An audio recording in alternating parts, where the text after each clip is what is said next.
Alors je continue sur la question de savoir si, au moment du Concile Vatican II, est-ce que l'Église a renoncé à ses prérogatives de unique lieu où coule de manière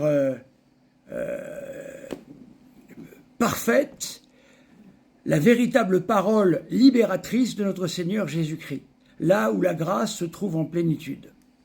J'avais lu le numéro 2104 et 2105, et je rappelais que, ça va vous paraître bizarre, évidemment, je sais ce que je vais avoir, par les Samuel 212b, etc. Il va me dire que je me moque de lui, mais parce qu'il ne comprend pas ce que je dis, c'est ça le problème. Pourquoi ?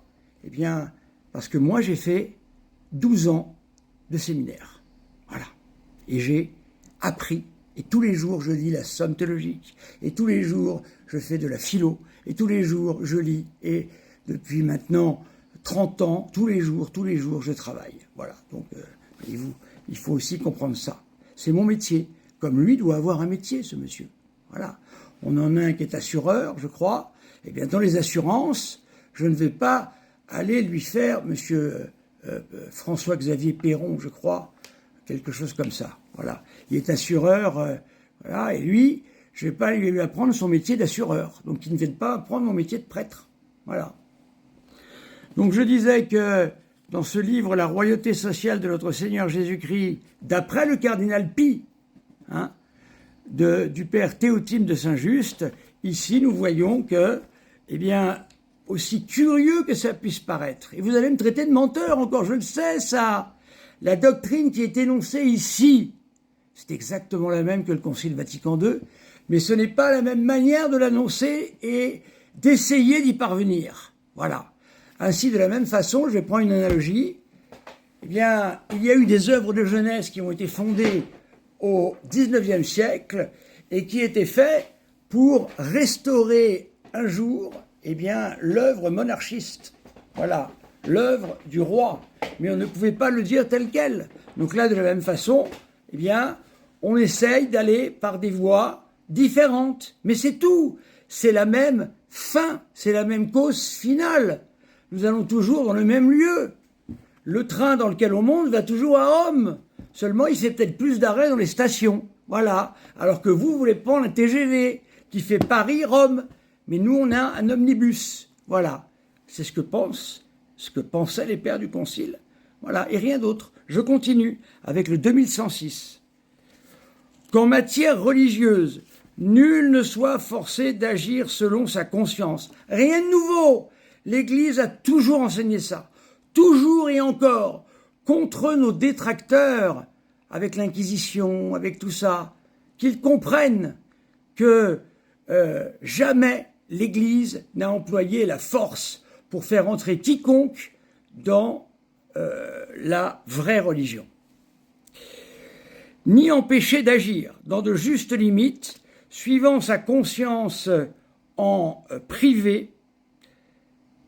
Alors d'ailleurs, ici, la dernière citation que j'ai faite est de Pie XI, encyclique Quats Primas, et un peu avant, Léon XIII, Immortale Dei. Vous voyez, ce ne sont pas des gens, les évêques, les 2800 évêques, qui se sont levés un matin et qui ont dit on va prendre un bout de papier, puis on va écrire ce qu'on veut là-dessus, et puis voilà. Mais qu'est-ce que ça veut dire, mes amis ? Ce n'est pas possible de comprendre des choses comme ça. Et ces gens ne se rendent pas compte comment se déroule en plus un concile. Seul ou associé à d'autres.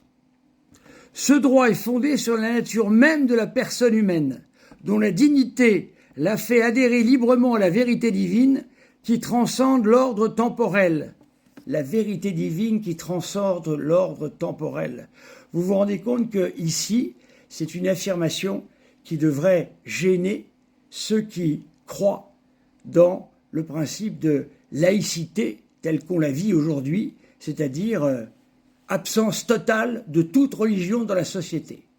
C'est le contraire. Il nous faut ici, la vérité divine doit transcender l'ordre temporel.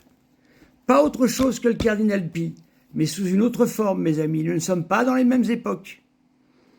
C'est pourquoi ils persistent même en ceux-là qui ne satisfont pas à l'obligation de chercher la vérité et d'y adhérer. Voilà. Cela veut dire que même dans des personnes qui semblent éloignées de l'Église catholique, il reste quelque chose, voyez-vous, de la vérité de notre Seigneur Jésus-Christ. Car s'il n'existait pas ce quelque chose qui permet, peut-être par des moyens, vous savez, il y a des gens qui se sont convertis, j'en ai connu qui venaient de très très loin, hein, voilà, à commencer par moi d'ailleurs, hein. Eh bien, s'il n'y a rien de commun entre les hommes que nous devons évangéliser et la Sainte Église catholique romaine, on ne peut pas les évangéliser. Je vous renvoie à n'importe quelle thèse d'épistémologie thomiste. Voilà, pour connaître l'autre et pour que l'autre me connaisse, il nous faut quelque chose de commun. Si nous n'avons rien de commun ensemble, nous ne nous connaissons pas et nous ne le connaîtrons jamais.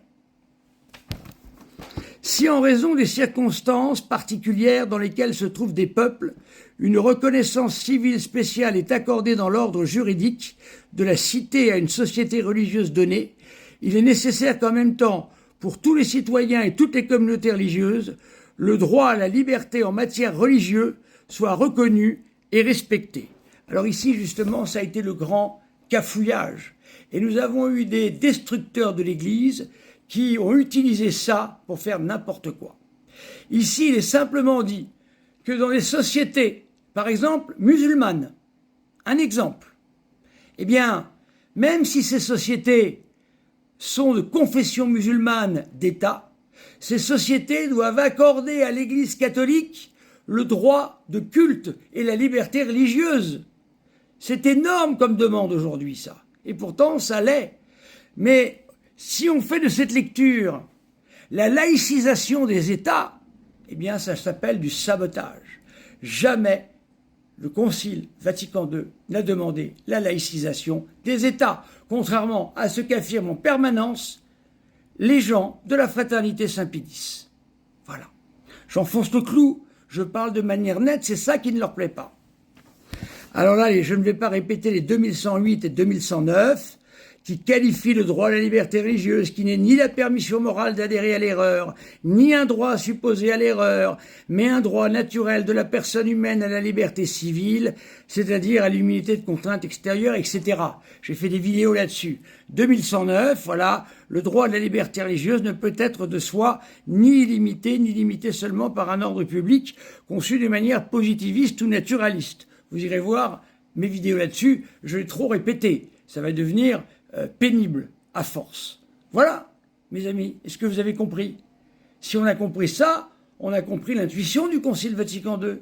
Le Concile Vatican II dit simplement que jamais par la force on a réussi à convertir qui que ce soit. Il faut y aller par une autre voie. Cette voie, c'est celle du respect mutuel, afin de pouvoir se faire connaître et montrer ce qu'est l'Église catholique.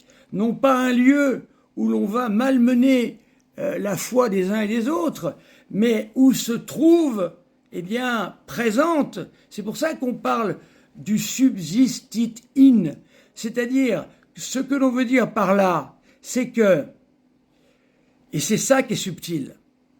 Je vais faire une vidéo là-dessus, une troisième vidéo.